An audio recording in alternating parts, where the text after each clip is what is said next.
Bonjour à tous et bienvenue sur le média Agisseur, le média qui met en avant les personnes qui agissent, les personnes qui ne dorment pas, les personnes qui n'ont pas sommeil. Aujourd'hui, nous recevons, si je vous dis, Little T, boxeur, 3 fois champion de France. Il te met une patate, tu récites tout l'alphabet. J'ai nommé Chris Essabé. Sans plus attendre, générique.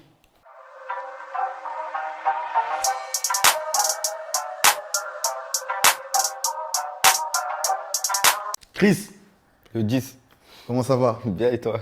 C'était loin un peu ou quoi, les Mureaux jusqu'à J'avoue, ici? j'avoue, c'était pas mal loin. C'était pas mal loin? Ouais, Bienvenue sur le nouveau format. Tu es Merci. le premier invité, tu ouvres le bal. Le nouveau format s'appelle Agisseur Sport. Donc on met en avant les sportifs, yes, leur parcours, l'envers du décor de leur sport. ok. Donc tu es le premier invité. Bah, merci en tout cas pour pour l'invitation. Avec plaisir. Dans un premier temps, on va dire qui es-tu à tout le monde. Chris Essabé, 3 fois champion de France. C'est le premier boxeur à avoir fait champion de France amateur et champion de France professionnel dans la même année. Il a fait partie aussi de l'équipe de France étant plus jeune.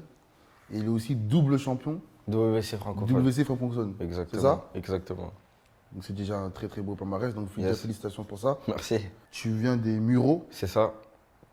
Est-ce que tu peux nous expliquer ton enfance, comment tu as grandi, Ok. le cadre familial? Yes. Bah, moi, j'ai grandi au départ de mes 0 à 3-4 ans.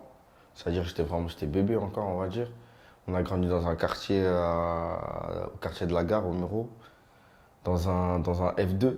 C'est-à-dire, imagine maintenant. Et mon Ouais. père, t'as vu, c'était quelqu'un avec un grand cœur. Tu comprends ou pas? Ça veut dire, s'il y avait tous ceux qui étaient de passage, ils passaient par chez moi. C'est-à-dire, imagine maintenant, on était combien? J'ai grandi avec mes cousins. Ça veut dire, on était dans un F2. Imagine, on était combien? Carrément, sans être. C'est choquant carrément ce que je veux dire, mais avec Ouais. mes grands frères, on a dit, un jour on s'est plaqué comme ça, on parlait, on a dit comment mes parents ils ont fait pour faire des enfants avec tout ce monde-là. Moi j'ai 3 grands frères, je suis le plus petit de ma famille. D'accord. Par la suite, par force de travail, de charbon, mon père il a réussi à construire sa maison. Pendant là où on habitait, mon père, il faut savoir qu'il a commencé plongeur. Et après, petit à petit, il a monté les échelons. Et on a d'abord grandi dans le quartier là-bas, quartier de la Gare, et par la suite, mon père, il a construit son pavillon. Et après, on est parti là-bas. En tout cas, c'est très bien que tu rends hommage à tes parents.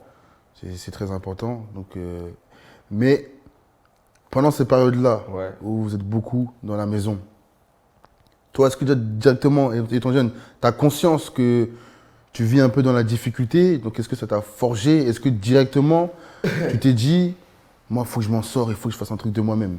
Bah avant, j'en avais pas conscience. Mais tu as vu, de 0 à 3-4 ans, t'as pas des souvenirs de beaucoup de choses. Mais si j'ai des souvenirs de ça, c'est qu'en vrai de vrai, ça m'a marqué. T'as compris ou pas? Exactement. T'as capté. Ça veut dire. Et en vrai, c'est d'où elle nous vient. Elle me vient, en tout cas, moi, la motivation, c'est mon père. Par où il a commencé, je t'ai dit, il était plongeur. Après, il a monté les échelons jusqu'à construire son pavillon. C'est l'un des premiers noirs dans mon quartier à être propriétaire. Donc aujourd'hui, ça nous force à travailler. Aujourd'hui, dans la vie, t'as rien sans rien. Exactement. Et donc, du coup, vous étiez plusieurs dans la maison. Ouais. Est-ce que ça a joué sur toi, par exemple, à l'école? Est-ce que tu étais un enfant turbulent? Non, Est-ce que tu étais beaucoup dehors, du coup? Généralement, quand on est beaucoup à la maison, Ouais. du coup, on ne veut pas rester à la maison, on est tous entassés. Donc, généralement, on est beaucoup dehors, Ouais. on traîne. Non, même pas. T'as vu, moi, quand j'étais plus jeune, jusqu'à pas très longtemps, là, j'étais quelqu'un de très introverti. Mais après, avec le sport, avec la famille, la boxe, ça m'a permis d'un peu plus m'ouvrir. Avant, quand j'étais petit, tu m'entendais pas.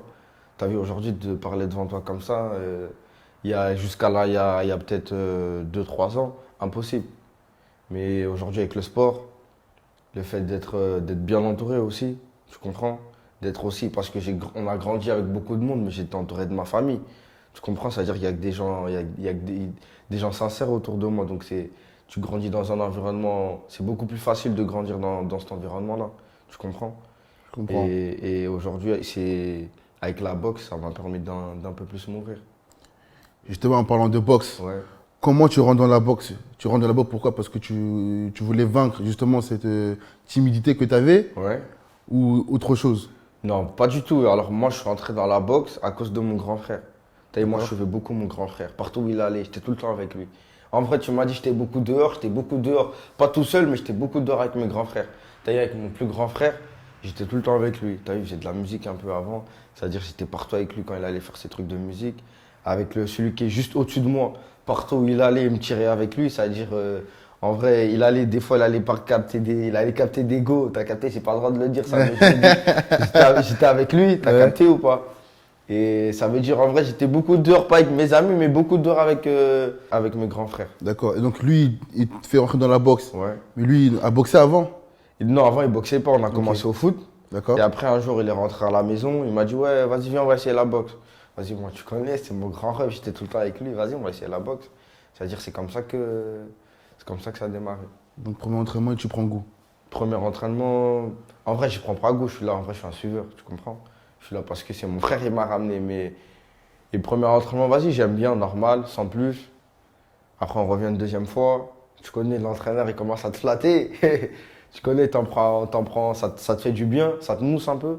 Tu vas te dire, ah, vas-y, petit à petit, c'est comme ça que je suis resté dans la boxe. Mais c'est à quel moment tu te dis, non, là, je vais en faire mon métier? C'est à quel moment où tu sens qu'en fait, là, toi, tu as un truc à faire? À quel moment je vais agir? À quel moment tu veux réellement agir? Ouais, à quel moment? À quel moment? Ma première défaite, hein. Ma première défaite où je me dis là, t'as vu, avant il y avait les combats éducatifs. Après, quand je suis passé en amateur, où là ça devient un peu plus sérieux. Ma première défaite où là je perds. Là je me dis, ah ouais, j'ai perdu. Je connais, on n'aime pas perdre. Ça veut dire ça, à partir de là, je me dis, ah ouais, vas-y, je vais commencer à. Je vais venir m'entraîner sérieusement. Pour comme ça, quand je vais revenir sur le ring, je vais tous les frapper. Mais c'est quoi la différence entre les combats éducatifs et les combats Combat amateurs? éducatif, c'est quand t'es petit, c'est à la touche. Et Ok. combat amateur, quand t'arrives en amateur, c'est là, À la touche, c'est-à-dire? à la touche, tu touches 100 mètres100 mètres de puissance, D'accord. si tu préfères. Et comment on comptabilise les points par rapport au nombre de touchés, c'est ça? En éducatif, à l'ancienne, c'était la scoring machine, où on comptabilisait une touche, deux touches, et maintenant, comment dire, c'est subjectif en vrai, hein. C'est toi, si tu vois, le juge, il est là. Après, bien sûr, il y a les touches, mais c'est à l'appréciation des juges en vrai. D'accord. Là où forcément il y aura ou un combattant qui sera beaucoup plus dominant que l'autre, et c'est D'accord. comme ça que ça juge. Mais Après, pendant il y a ces des périodes critères, bien sûr. pendant ces périodes de combat éducatifs, Ouais. est-ce que dès le début, on a décelé un talent envers toi, En moi, en moi, ou est-ce que c'est au fur et à mesure des ouais, combats amateurs? bah, comme je t'ai dit dès le début, dès que je suis arrivé à la boxe, hein, tout de suite on a vu qu'il y avait du talent, si je peux le dire comme ça. Et même moi, en vrai, je le voyais que j'avais des facilités, hein. Je vais pas te mentir. Mais c'est vrai que dès que je suis arrivé à la boxe, tout de suite, on a décelé en moi le talent. Maintenant, est-ce que tu peux nous expliquer maintenant le parcours en amateur, comment ça se passe? Comment tu crées, entre guillemets, Le parcours en amateur. tous ces gros débuts de carrière? Bah, comment ça commence? Je commence, quand je t'ai dit, quand je vais me mettre sérieux, on commence par faire Je me suis dit, vas-y, cette année, je vais faire le championnat de France. Vas-y, j'ai commencé en KD1.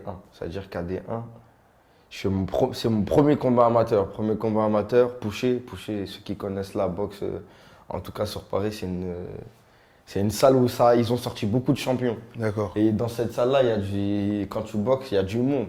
Tu comprends ou pas? Ça veut dire, je commence là-bas, je perds mon premier combat amateur. Premier combat amateur, fin de compétition pour moi. C'est-à-dire, il n'y a pas de repêchage, pas de championnat de France. C'est-à-dire, déjà, premier combat, la saison, elle est finie pour Elle est moi. finie. Tu comprends? C'est-à-dire, je perds déjà mon premier combat, laisse tomber, j'étais débordé. Je perds mon premier combat. Après, vas-y, on refait des combats, t'as vu, pour la prise de confiance et tout et tout. Vas-y, ça se passe bien. Je reviens la deuxième année, je reboxe le même mec. Boucher. Je perds maintenant encore. Tu comprends ou pas? Qu'est-ce qui se passe? Ben là, je perds encore. Vas-y, là, tu connais déclic. Ben là, je suis en KD2. Déclic. Là, vas-y, maintenant, il y a une remise en question qui se fait. Il y a une remise en question qui se fait. C'est-à-dire, là, je me dis, là, je vais travailler dur pour que quand je revienne, ça y est, c'est mort pour eux. Ok. Ça veut dire, on repart au charbon. On travaille, on met les gants avec des champions. Tu as vu qu'ils étaient à la salle. Ça bosse, on met les gants avec des durs. Et puis après, on revient et après, on frappe. Hein. Et là, On frappe, KD2, on vient, on frappe. Junior 1, on vient, on confirme. Après, malheureusement, Junior 2, je me blesse. Je me blesse à l'épaule. C'est-à-dire, encore une fois, je peux même pas faire les championnats de France. C'est-à-dire, je me blesse. Après, je reviens en senior. Juste avant, là, je te raconte mon histoire. Juste avant le championnat de France senior, là où j'ai fait le champion la même année, je me reblesse à l'épaule. Quelques mois avant le championnat. ok. Et mon coach, il me dit, et moi, je crie à la salle. Les gens, ils m'ont jamais vu dans cet état-là. T'as capté? Je suis en mode, j'insulte tout dans la salle. Débordé carrément. Cette année, je vais pas faire les championnats de France. T'as capté? Je vais pas leur en montrer, c'est moi le meilleur. Ça veut dire quoi? Je me blesse juste avant le championnat de France. Je crie, vas-y, c'est mort. Vas-y, t'as vu, quand je me blesse là, je me dis, ça y est, je vais arrêter la boxe. En vrai de vrai. Et à ce moment-là précis, qu'est-ce qui se passe? Donc, du coup, tu fais le championnat en étant blessé? Du coup, je vais t'expliquer l'histoire. Mon coach, il me dit, hey, t'inquiète pas, Chris, t'inquiète pas, tu vas faire le championnat de France. Moi, je dis, hey, c'est mort, coach, c'est fini. Mais lui, t'as capté, il croit en moi. Déjà, il croit en mon potentiel. Et il croit que, vas-y, il y aura une possibilité de faire le championnat de France. Ça veut dire, en vrai, vas-y, on s'active, on prend des kinés, on va chez le kiné, on refait la rééducation, on fait une vraie rééducation, une vraie réathlétisation. Vas-y, ça charbonne, mais en vrai, mon épaule, elle n'est pas totalement remise. Et il y a les championnats qui vont démarrer. C'est-à-dire, bam. Moi, en vrai, il y avait les combats qui démarraient. En vrai, j'ai pas le choix. Moi, je vais faire les championnats, tu comprends? C'est-à-dire, je reviens pas au max de mes capacités, mais. T'avais plus mal. J'avais plus mal, t'es pas mais il y avait l'appréhension. T'as capté? Ça veut dire, en vrai, pendant tout le championnat, j'ai pratiquement pas envoyé de droite. T'as capté? J'ai boxé que avec ma gauche, mais les gens, ça, ils ont pas remarqué. T'as capté? Ça veut dire maintenant. Par la force des choses et par la force de Dieu, parce que nous on est croyants, vas-y, on vient, on boxe, vas-y, on fait les combats qu'on doit mener. Et en vrai, durant toute cette période-là, les gens n'ont pas remarqué, mais j'ai boxé pratiquement qu'avec mon bras avant. Tu comprends pas? Ça veut dire, et de là, vas-y, c'est comme ça que. Et c'est la même année où tu deviens champion de France? Et c'est la même année où je deviens champion de France. Pour la première fois? Pour la première fois. Dans tout ce que tu viens de me raconter, Ouais. j'ai remarqué deux choses en toi. C'est l'abnégation, Ouais. parce que tu rates deux fois le champion de France en perdant ton combat contre Boucher. C'est ça. À Et aussi pousser, la à détermination, parce qu'à un moment donné, tu es blessé, mais c'est mort. pousser. C'est mort. Là, tu lâches pas. T'as capté. Et c'est cet aspect-là aussi que je veux que tu en parles. On voit la boxe, on voit les vidéos sur Instagram, Ouais. c'est stylé, tout ça, etc. Est-ce que tu peux nous dire réellement l'envers du décor d'un boxeur? L'envers Parce du que décor. finalement, le combat, c'est quoi? Ça dure combien de temps un combat? Ça dure, allez, 40 et quelques minutes. 40 minutes. Mais combien d'heures de travail, combien de jours de travail derrière, combien de semaines de travail derrière? Des litres de sueur, des litres de sang. Et qu'est-ce que tu peux nous dire réellement sur la charge de travail physique que ça demande? Mais je veux aussi que tu nous parles de la charge mentale, Mental. surtout. Parce que là, demain, en face de toi, il y a des jeunes Yes. qui veulent te ressembler, Bien sûr. qui veulent devenir la nouvelle pépite française de la boxe. Yes. Donc, tu peux dire quoi pour ces jeunes-là? La charge. Déjà, mental, par exemple. On commence par mental. Par le mental, déjà, faut être bien entouré. Ça commence par ça, en vrai de vrai. Faut être bien entouré. Le mental, ça se travaille. Il y a des gens qui ont du mental tout de suite. Il y a des gens qui n'ont pas de mental tout de suite. Moi, au départ, j'avais pas de mental. Tu comprends? Ça veut dire, une fois que tu es bien entouré et que tu fais les bons combats, que tu t'entraînes bien, parce que l'entraînement, ça fait partie du mental. Si tu es bien entraîné, dans ta tête, tu seras beaucoup plus à l'aise quand tu vas aller au combat. Tu comprends? Donc, ça commence par là aussi, être bien entouré, ça joue sur le mental aussi. Bien s'entraîner, ça joue sur le mental. Si tu travailles, tout le travail que tu vas fournir, il va, ça va jouer sur ton mental. C'est-à-dire ça joue aussi.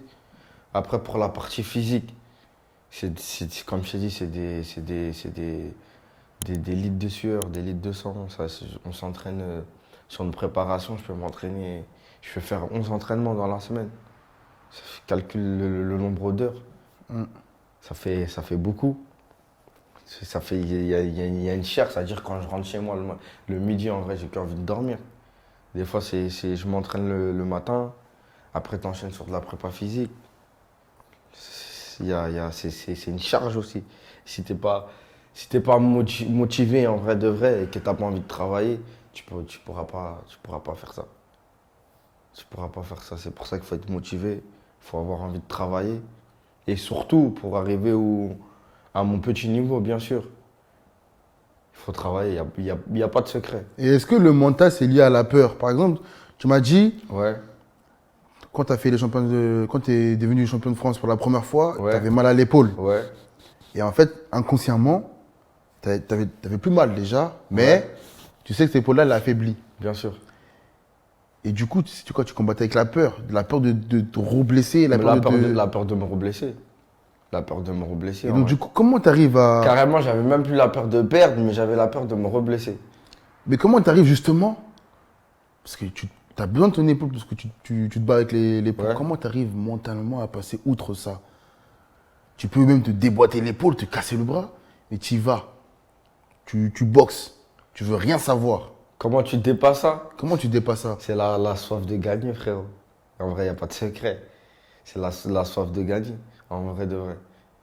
De montrer que tu es le meilleur. D'être champion. C'est la mentale du champion, en vrai. Je suis blessé, mais je vais au combat. C'est comme dans la vie, tu as vu, la vie, c'est des montagnes russes. Des fois, tu seras en bas, des fois, tu seras en haut. Des fois, tu seras en bas, mais il faut garder la tête haute.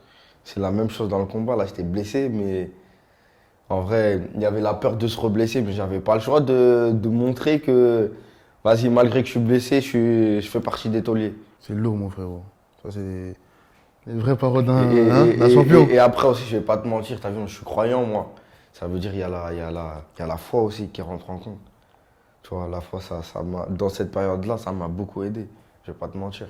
Ça m'a beaucoup aidé et l'entourage aussi, surtout. Est-ce que un boxeur, il peut combattre, il peut boxer en ayant peur? Est-ce qu'un boxeur, de nature, c'est pas un bagarreur, Ouais. mais il va quand même au combat et il T'as boxe vu, bien. mon coach, il dit, il me l'a dit là, il y a pas longtemps, est-ce que tu peux lire un livre en étant énervé? Est-ce que tu peux lire un livre en étant énervé? Je te pose la question. Bon, je sais pas. Hein. Est-ce que tu lis déjà? Non, moi, je l'ai pas du tout. Mais imagine maintenant, imagine t'es énervé. Est-ce que tu peux lire un livre en étant énervé? Moi, je pense pas. Tu peux pas lire un livre en étant énervé. Tu comprends ou pas? Ça veut dire déjà, bien sûr, il y a la peur de perdre, mais il faut pas que la peur de perdre, elle soit supérieure à ton envie de gagner. Tu Mais moi, je comprends? peux même pas forcément la peur de perdre Ouais. le combat, La peur de se monter battre. sur le ring. parce que il y a. Tout premier combat, je vais pas te mentir, tu chies, frérot. Premier combat, t'as peur. T'as la peur de décevoir. Et toi, tout de suite, t'as les conseils que tu peux donner Ouais. pour les jeunes. Il y a des jeunes, ils veulent se lancer dans la boxe. Ouais. C'est un truc qu'ils aiment bien, Se lancer ça leur dans fait la rêver. boxe. Mais c'est quand même un sport, on se tape dessus. Bien sûr. On met les gants. Il y a un mec devant toi, il va te mettre des coups, frérot. Voilà. Donc du coup, quel conseil tu peux donner là pour qu'ils surmontent cette peur-là? Surmonter cette peur-là, quel conseil? Franchement, il y a pas de meilleur conseil que de pratiquer. Monte sur le ring. Déjà, entraîne-toi bien. Entraîne-toi bien. Ça, c'est le plus important. Si tu sais que tu es bien entraîné, tu vas monter sur le ring. Déjà, dans ta tête, ah ouais, je suis bien entraîné. C'est-à-dire que j'ai les armes, en vrai de vrai, pour pouvoir rendre les coups face à mon adversaire. Déjà, ça va mieux aller. Il y a que le travail, frérot. Entendu, Chris. Chris, on va rentrer un peu plus dans Dans les détails. les questions qui piquent même. Tu vois? Chris, tu fais de la boxe, Yes. tu es dans la catégorie poids-plume. Je vais te poser des questions là que tout le monde se pose la question sur ce genre de questions, des questions qui font les questions fantasmes. Est-ce que réellement la boxe, ça a un effet direct dans la rue? C'est-à-dire, je m'explique. est-ce que forcément un boxeur qui pratique tous les jours de la boxe est forcément plus fort, en tout cas meilleur combattant qu'une personne dans la rue lambda? Dans la rue? C'est-à-dire que par exemple, moi par exemple, tout de suite là, je fais, allez, un peu moins de 100 kilos. Ouais, arrête de mentir, frérot. Je te promets. Ouais, t'es un menteur. Donc ça veut dire que toi, parce que la boxe, il y a les catégories. Ouais, bien sûr. Donc si moi je me mets à la boxe, on ne boxe pas dans la même catégorie, toi et Ouais. moi. Mais dans la rue, si toi et moi on se bat, qui gagne? Qui gagne? Qui gagne? Frérot. Moi je ne sais pas boxer, moi. Ouais, qui Toi gagne? tu boxes. Moi, je boxe. Est-ce que. Mais moi, je sais pas que toi, tu fais de la boxe. Mais est-ce que je suis censé savoir que toi, tu fais de la boxe? Non, justement, on passe sur un exemple de moi je ne fais pas la boxe. Toi, tu fais pas de boxe. Moi je ne suis pas un boxeur. Ouais. Parce que beaucoup disent que la boxe ne sert à rien dans la rue. Parce que la rue, c'est une boxe de rue. On se bat, c'est un combat de rue. On prend des objets, etc. Ouais. Mais toi, qu'est-ce que tu peux répondre à ça? Qu'est-ce que je peux répondre à ça? C'est pour ça que je t'ai dit, comme toi et moi, on n'est pas dans la même catégorie en Ouais, termes de poids. en termes de poids. Mais demain, Est-ce que ta boxe, elle n'aura aucun effet sur moi? Si, elle aura des effets. Ok, est-ce que tu peux nous expliquer Elle ça? aura des effets aussi que moi, si par exemple, je te mets une patate dans le foie, après toi et moi, là, on fait pratiquement la même taille. Exactement. Donc c'est beaucoup plus facile pour moi. Par exemple, je sais que si je te mets une patate au foie ou au plexus, Je suis KO. tu vas tomber par terre. T'as capté, je vais t'enchaîner. Tu comprends ou pas? Mais Ok. si je tombe sur un mec qui fait 2 mètres, vas-y, bien sûr, on va montrer les crocs parce que je connais, c'est comme ça. Mais qu'est-ce que tu dis des personnes qui disent que. Qui disent que la boxe. Non, c'est deux sports différents, c'est pas la même chose. C'est pas la même chose. Donc, un combattant de rue, Ça va t'aider sur un point technique parce que tu sais que ouais, là, il va me faire ça, je vais le feinter. Ça va t'aider sur un point technique. Mais en vrai, ça va t'apporter de l'assurance aussi. Mais dehors, c'est pas pareil que. C'est pas pareil. donc toi, que tu dans confirmes la- cette thèse. En gros, toi, Ouais. tu n'es pas meilleur, tu ne peux pas être meilleur qu'un combattant. Qu'un de combattant rue. dans la rue. C'est ça. Franchement, Parce qu'il y en a qui disent que justement. ça aide. Je parle avec des boxeurs. Ça t'aide. Mais je peux tomber dehors sur un féroce, frérot. Je peux tomber sur un mec et il a peur de rien. Et tu vois ce que je veux dire? On sait pas sur qui on peut tomber dehors. T'as capté? Donc, la boxe n'a pas un réel impact. Un réel impact. Ça va t'aider. Ça va t'aider sur des points, comme je t'ai dit, sur des points techniques où je te mets une patate dans le foie, tu vas tomber. Tu comprends? Où je vais te feinter, toi tu vas réagir à ma feinte, moi je vais t'enchaîner tout de suite derrière. Tu vois Et ce toi, que je veux qu'est-ce que dire? tu réponds aux boxeurs que. Il y a des boxeurs qui ne sont pas de ton avis. Ouais. Ils disent que par Ils disent exemple. quoi, Eux, ils disent que par exemple, si le boxeur se bat avec quelqu'un dans la rue, Il va le frapper. déjà lui il va le frapper et il ne sera pas fatigué. Tu vois, déjà, premièrement, il frappe de manière, il peut envoyer énormément de coups en rafale. En vrai de et- vrai, et en va vrai de gérer son vrai, je vais te stress. frapper, frérot. Même des fois, quand je parle avec mes potes, je dis arrête de faire le mal, arrête de faire le mal avec moi, je vais te toucher. En vrai, je vais le frapper. Moi, je vais partir dans la mentale, je vais le frapper. Tu comprends ce que je veux dire? Mais en vrai de vrai, tu sais pas, frérot, sur qui tu peux tomber, comme je t'ai dit. Tu sais pas sur qui tu peux tomber. C'est très bien. Et du coup, pour les jeunes qui nous regardent, Ouais. toi, qu'est-ce que les 3 principaux conseils que tu peux leur donner, c'est quoi? Déjà, on fait pas de la boxe on fait pas de la boxe pour se battre dehors. Très Pour bien. commencer, la boxe, c'est sur le ring et pas dehors. C'est le Et premier. pourquoi on ne fait pas de la boxe pour devenir plus fort à la bagarre, etc. Qu'est-ce qu'on nous apprend finalement? C'est un sport à la base. Je comprends pas. C'est un sport. C'est un sport individuel, mais qui est autant collectif. C'est-à-dire, pour ceux qui sont à l'intérieur, ils te diront qu'en vrai de vrai, t'as vu, tu montes sur le ring tout seul, mais il y a plein de gens autour de toi qui t'envoient de la force. Tu t'entraînes pas tout seul déjà. Donc, c'est un sport autant individuel que collectif. Et ça reste, en vrai, ça reste du sport. C'est-à-dire, demain, toi et moi, on boxe ensemble, on va se mettre des coups, mais à la fin, on va se faire un câlin. Tu comprends? Alors que dehors, on va se battre, il y a pas de câlin. Je rentre chez toi, je rentre chez moi.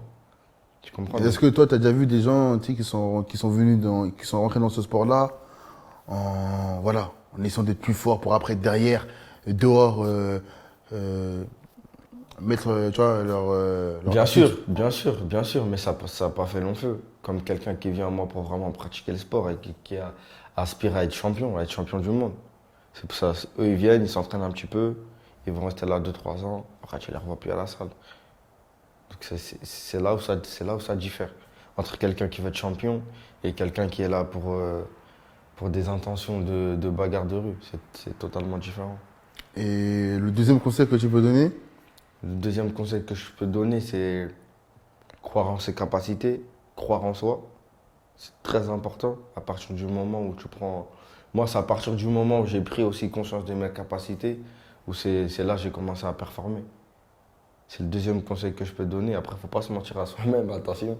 Tu as capté le talent, soit tu l'as pas. Après, il y en a qui ne sont pas talentueux. Mais mon troisième conseil, travailler. C'est là, si tu n'es pas talentueux, il faut travailler. Et si tu es talentueux, il faut quand même travailler. Parce qu'à partir d'un moment, à partir d'un certain step, le talent, il s'estompe. Mais si tu y rajoutes du travail, tu charbonnes, le talent, pour moi, le talent, il s'entretient. Tu comprends? Dans la boxe, je sais que vous faites très attention à votre alimentation. Ouais. Il faut avoir une rigueur de travail, mais on sait que c'est dur aussi. Il y a les distractions autour. Il y a la bonne, tu vois, parfois Ouais. tu manges ton petit McDo. Le bon marron comme chez nous. Tu vois? Tu vois ce que je veux dire? Ouais, ouais. Et donc, comment tu fais pour, en tout cas, comment tu arrives, toi, à essayer d'être le plus rigoureux possible? Et qu'est-ce que tu peux donner justement à ces boxeurs-là qui se bagarrent avec eux-mêmes pour avoir cette rigueur-là et ne pas justement essayer de manger mal? Mal. Il faut prendre une décision, tout simplement. Je ne vais pas te mentir, hein, même moi, j'aime trop la graille, frérot. T'as dit quand il n'y a plus de combat, j'avoue, je mange de fou, mais le conseil que je peux donner, c'est juste qu'il faut prendre une décision. À partir du moment où tu es dans ta prépa, tu es focus dans ton truc. Vas-y, là, tu sais que là, je dois entamer une certaine rigueur dans mon alimentation, dans mon travail, dans mon sommeil, dans mon hygiène de vie. Ça fait partie de l'hygiène de vie, tout ça. En vrai, de vrai, l'hygiène de vie du sportif, de l'athlète, si je peux dire. C'est juste ça, il faut prendre une décision. À partir du moment où tu prends une décision et que tu rentres dans une certaine ligne de conduite, reste-y. Est-ce que tu peux nous dire actuellement ta relation avec ton grand frère? Ouais. D'ailleurs, est-ce que lui, il a continué il boxe, est-ce qu'il boxe toujours un peu? Il boxe toujours un peu. Il boxe toujours un peu. Là, il avait arrêté pendant un petit temps. D'accord. Mais il boxe toujours un peu, il s'entraîne toujours un peu. Déjà, comment il va? Il va bien. Il va bien, il va bien, il va bien. De temps en temps, c'est lui qui m'entraîne. Quand il y a des pistes, il y a des trucs, c'est lui qui m'entraîne. Tu connais, des fois, il y a des coups de mou. C'est-à-dire, on n'est pas tout le temps en haut, donc c'est lui qui vient et qui me motive. Et justement, qu'est-ce que tu peux me dire sur cette relation-là? Avec Aujourd'hui, mon qu'est-ce grand que frère. ton grand frère t'apporte? C'est mon jumeau, lui, carrément. On est plus grand, on a une différence de 3 ans. C'est mon grand frère de 3 ans, mais c'est mon jumeau. C'est-à-dire, donc, quand j'ai besoin de parler, je parle avec lui. Tu vois, parce que lui aussi, il est monté sur un ring, c'est-à-dire, il connaît les appréhensions du ring. Et c'est mon jumeau, frère. Je sais pas, tu vois les jumeaux, comment ils sont? C'est la même chose. Et parce que tu m'as parlé d'avoir un bon entourage. Ouais. Lui, quel rôle il joue et quel est le rôle de Quel rôle il joue? ton Bah, lui, entourage envers toi? envers Est-ce moi. que tu Bah, serais moi, là déjà, sans eux? mon manager, c'est mon grand frère. D'accord. C'est le plus grand. C'est lui mon manager. Ça veut dire déjà, comme je te dis, c'est avec lui quand j'étais tout petit. C'est lui qui me tirait aussi il me tirait au studio avec lui parce que lui il faisait de la musique. J'étais petit, moi, dis-toi. Il me tirait sur Paname avec lui. Il y avait des moves sur Paname. C'est lui, il me tirait avec lui, mon plus grand frère. Aujourd'hui, c'est mon manager. On a une relation de. Il y a le travail. Tu as vu, quand c'est le travail, il y a la relation petit frère à grand frère. Mais tu as vu, on est des poteaux, tu as vu, on est des poteaux, mais bien sûr avec le respect parce que c'est mon grand frère. Et Bien sûr. il y joue sur beaucoup, sur le fait de. Tu as vu, des fois, tu peux prendre la grosse tête. C'est-à-dire, ouais, tu as vu, des fois, tu peux permettre de garder les pieds sur terre, la tête sur les épaules. Et toi, c'est quoi? C'était un objectif de travailler en famille? Bien sûr. Bien sûr, c'est un objectif. On est 4 frères, nous. C'est-à-dire, il faut qu'on soit bien soudés comme les 4 anneaux d'Oji. Comprends maintenant la mentale. Tu captes C'est ou fort, pas? c'est fort, c'est fort. Voilà. Qu'est-ce que t'évoques le mot agir? Agir. C'est large, agir. Hein. Agir, c'est se mettre en action. Travailler. Agir, c'est bosser, c'est faire. Tu vois? Faire les choses. C'est faire les choses. C'est lourd, ça hein, pour moi, agir. Et toi, pour toi, c'est quoi, agir? C'est la première fois qu'on pose la question. Ah, Écoute, moi, j'ai fait ces médias pour que les jeunes Ouais, qui nous regardent agissent. Pour moi, agir, c'est arrêter de procrastiner. bien sûr. C'est arrêter de mettre. Tu m'as enlevé le mot de la bouche. Voilà, c'est Procrastiner. arrêter de toujours mettre au lendemain. Le lendemain. Mais c'est surtout définir un point de départ. Aujourd'hui, j'agis. Ça veut dire à partir d'aujourd'hui, je fais que d'avancer. Je fais que de dépasser mes limites. Je fais que de chercher de atteindre mes objectifs. Et dans l'action. Dans l'action, être dans l'action. Voilà, constamment dans l'action et ne plus stagner, ne plus me dire j'ai le temps. On n'a plus le temps. On Là, a déjà le j'agis. temps. C'est ça pour moi, Agir. agir. Donc agisseur média. Agir sur le Ok. média. Chris, je vais te laisser les mots de la fin. Ouais. Déjà, avant que tu dises les mots de la fin, quelle est la suite pour toi? Parce que tu as des combats qui vont arriver Quelle est la prochainement. suite, quelle est la suite pour moi? Et surtout, en tant que réel agisseur, Ouais. dis-nous tes vrais objectifs. Mes vrais objectifs. Sans langue de bois. Tu veux devenir quoi? Moi, je veux devenir champion du monde, frérot. Ça veut dire tous les jours, je m'entraîne pour être champion du monde. Je m'entraîne. C'est peut-être sans prétention aucune, hein, mais c'est peut-être prétentieux ce que je veux dire. Moi, je ne m'entraîne pas pour être champion d'Europe. Tu comprends? Je m'entraîne pour être champion du monde. C'est ça mon objectif. Mon objectif, c'est être champion du monde. Après, bien sûr, il y a des étapes, mais mon objectif à moi, c'est être champion du monde. Là, il y a des projets qui arrivent. Là, incessamment sous peu, restez branchés. Il y a des gros trucs qui arrivent. On travaille là avec mon équipe. Il y a vraiment là, il y a une structure qui est autour de moi qui est mise en place. Et je remercie bien sûr d'ailleurs pour toutes ces personnes qui sont autour de moi, qui m'aident à atteindre le plus haut niveau. Donc voilà, restez concentrés. Il y a des gros trucs qui arrivent. Il y a des choses qui arrivent et restez C'est l'eau, mon concentrés. Et pour finir, si j'ai un conseil à donner, c'est il n'y a pas de secret de travail. À partir du moment où tu t'es fixé un objectif, comme le média l'indique, agis. Mets en place des actions, arrête de procrastiner, travaille, mets-toi au charbon et tu verras que les choses ils vont avancer. Et surtout, un truc qui est important, entoure-toi bien. Il n'y a rien à dire, les gars. On finit sur ces bonnes paroles. Chris, on te souhaite le meilleur. L'équipe agisseur, nous te souhaitons le meilleur. Pour la suite, on te suit. Grosse force à toi. Merci. Lâche pas. Force En à tout cas, vous nous, on est aussi. fiers de toi, on te le dit. Merci On est beaucoup. fiers de toi. En fait, tu fais partie de la même génération que moi. Yes, Donc, tu me donnes de la force. Tu me donnes vraiment de la force. Tu m'inspires. yes. Donc, on te suit. Encore merci beaucoup. Merci à toi, d'être merci à venu. toi. Les gars, c'était la première rubrique Agisseur Sport. Et n'oubliez pas, il faut que la nouvelle génération avance. La réussite ou la réussite. Ciao. Tout droit